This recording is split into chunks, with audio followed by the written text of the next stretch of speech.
A surplus of blackcurrant berries in the early 1980s led a group of South Canterbury growers to approach a local fruit winemaker for help to develop blackcurrant-based products.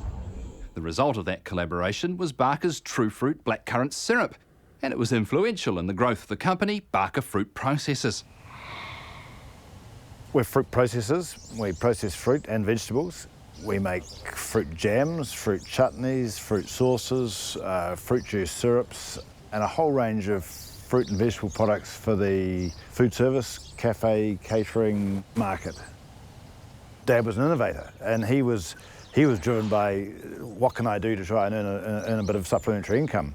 But the blackcurrant growers, yes, they were short of markets. They'd all planted huge areas, and the international market hasn't been as exciting as they'd expected.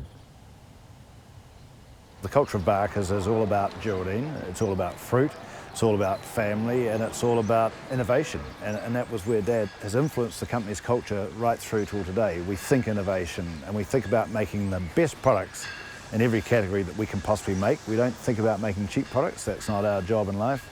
We've got to make the best products.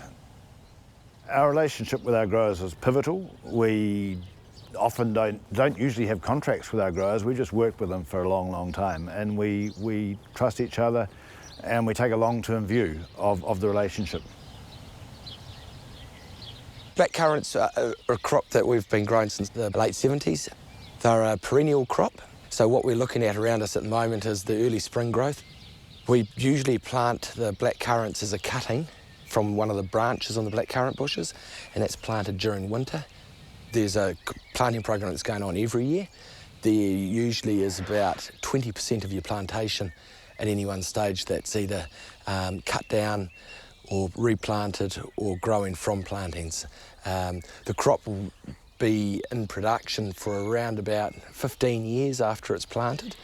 The first 2.5 years of that are just the bush growing bigger, getting ready for a harvestable size. So it'll still have fruit on it in the second year, but it's virtually impossible to harvest it. Frost is of particular risk around early spring during October when the bushes are flowering. You generally get 2 or 3 frosts over that period, and with a bit of luck, they're not too harsh or too long. And the other pest diseases where you have problems with, you can get a little bit of leaf spot on the blackcurrants, which is a small coffee-coloured spot on the leaf, and some varieties are more susceptible than others. The pests that we'll see is a blackcurrant or lettuce aphid, which actually starts showing up in the bushes around about early November.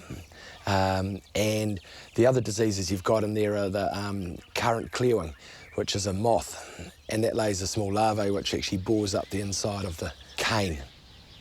We've really worked pretty hard in the last 2 or 3 years on a IPM, Integrated Pest Management Program, and that revolves around essentially 3 tiers. You've got your biological, cultural and chemical control, with the emphasis being on your biological and cultural.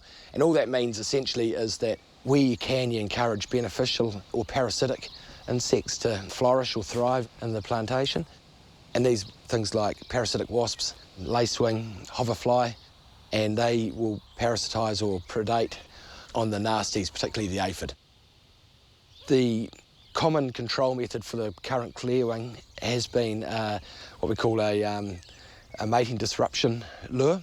And so that's a wee plastic lure twisted onto the bush, and over about 4 months it secretes a pheromone that basically confuses males. It attracts males and attracts males to the tie. They're searching around looking for a lovely lady. They can't find a lovely lady, and they get confused, and that's the end of their mating cycle, hence the mating disruption. This year we're trialling a program where we've brought in pheromones which actually are 10 times concentration, so that acts as an attractant as well. But hopefully the pheromone scent will just overlie the disruption scent, drag the clearwing in. The plan is they fly into a bucket, they get trapped in the bucket and they're killed. So it's a kill and capture, I suppose. For our supply to Barker's, the quality of the fruit is absolute paramount, and the security around that fruit. So making sure that the traceability is there so they can trace back to any block that fruit comes from, when it was harvested, and also any inputs that have gone onto that fruit. It's absolutely critical for their food security or supply chain security that they can track back exactly where that fruit's come from and how it's been treated. We're very lucky. We've got a great relationship. It's great to be able to pick up the phone and talk to Michael.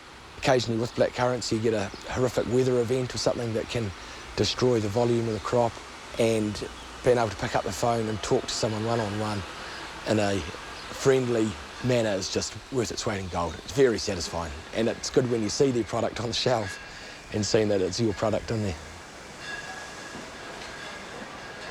We've had a shop in Geraldine for 46 years. It's our shop window for the company, and it's also our lens on what consumers are interested in. We talk to customers here and we get feedback on new products. It's got more of the pear flavour. Yes, it's quite a nice fruity flavour. We've been evolving our products over many years. We'll often put taste products in here with a questionnaire. I've spent time in here just talking to customers. You learn a lot if you talk to customers, and as soon as you get stuck behind a desk, you stop learning. The business has struggled, but we've got there. We're still alive, we're still innovating, and we're still exciting our customers. And as soon as we stop exciting customers, we're not relevant. People are starting to really engage with the Barkers of Geraldine brand. They're starting to understand what our passion is. They are certainly appreciating our products. And I think it's just critical mass. We're just becoming visible and relevant, and we're making products which people love.